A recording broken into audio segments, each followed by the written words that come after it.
Greetings, music of the future. You are speaking with Mike Cionni from the band of the future, Yony. We are a 6-piece indie rock group out of Los Angeles, California, and our new 11-song LP, More Truth and Fiction, is set to release on March 25th.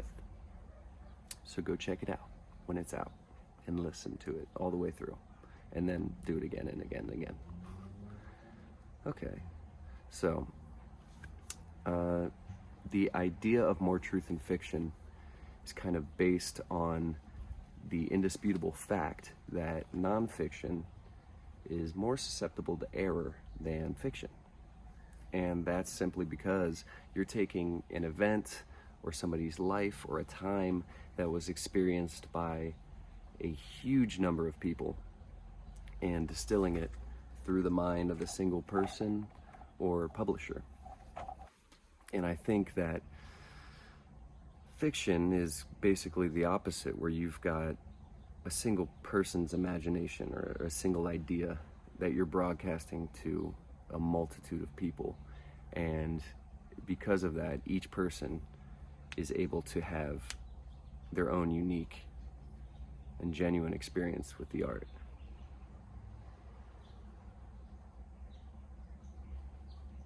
Yeah, I think that about gets it. Although the idea of More Truth and Fiction kind of morphed throughout the recording process, and the title track, More Truth and Fiction, really has nothing to do with that idea at all. It's more about the distribution of misinformation. So it's kind of a malleable term that can mean a lot of different things, a lot of relevant things, depending on how you look at it. Or maybe we're just cheating. I don't know. The recording process was a little janky for this one. We split time between my home studio in Highland Park, our rehearsal studio, our rehearsal space in North Hollywood, and Sir Tiger Studio in Culver City, California. And so for anyone who understands the geography of Los Angeles, that's just a nightmare waiting to happen. That's a lot of highways, a lot of traffic, a lot of time. Anyways, so it looked like this. I recorded the demos for each track at home once I had a song that I liked. Brought it to the band. They'd be like, yes, we love it. No, we hate it. Usually they love it. And we would woodshed the songs. Dustin Hackworth, Alex Zudin, and I would woodshed the songs in our rehearsal space. Once we were ready, Dustin and I went to Sir Tiger, tracked the drums. On those drum tracks, I built the rest of the tracks.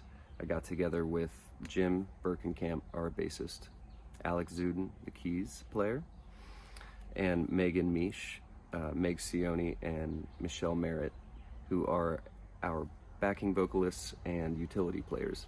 And we kind of just had so much time since it was lockdown to just hash out these details on the parts, get them to where they were perfectly complementing the melody of the vocal, the rhythm of the drums, and track them together on no time constraint. The only real issue we had was that we couldn't really be in the same room at the same time. So I think the end product is something that's sort of piecemeal, sort of different. It's going to sound different than anything else we do because of what was happening during that time. The writing process for More Truth and Fiction is pretty much like any other, except that I had a lot more inspiration to work off of.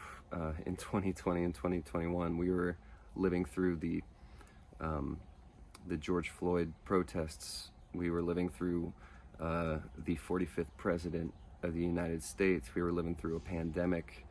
There was, white nationalist marches, all kinds of stuff that kind of pissed me off. And I spent a lot of time venting my frustration outside of my little studio apartment in this garden, writing those songs. So yeah, it was a bit of catharsis for me, and I think I grew a lot as a songwriter and wrote a lot of songs that are more intimate, more emotional, more connected to how I really feel. And I think that comes through on the record. We worked with a lot of really awesome people on this, which is what made the record something we're really proud of. First of all, we worked with Will Golden at Sir Tiger Studios.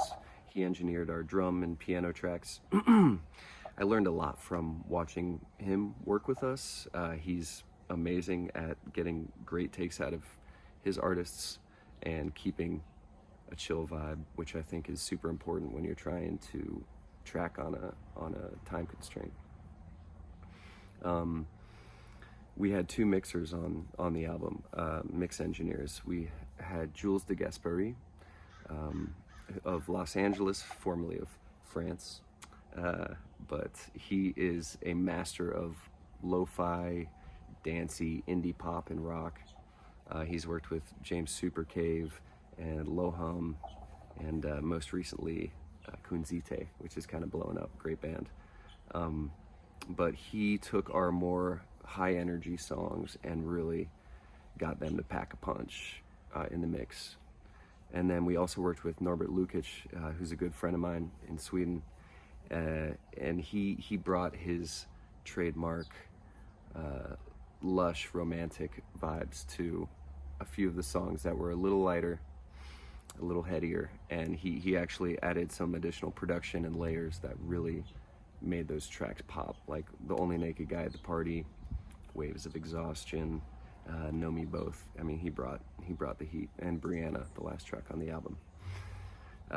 We also worked with the mastering engineer called Evren Goknar, formerly of Capitol Records. He masters all the music out of the voice.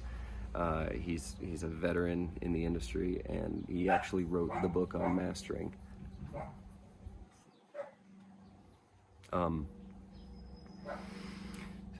So he was a great guy, and now he's working out of his home studio in California, and he made it easy to take these kind of different mixes from these two different dudes who I trusted very much and turned it into one beautiful basket woven, dare I say, masterpiece? I'm just kidding. Yeah, so overall it was a crazy process, and we're just excited to be getting back to playing some live shows, and we're really excited to share this music we made with the world. So thanks for taking the time to get to know us, and hopefully you check out more Truth and Fiction. Bye. See you in the future.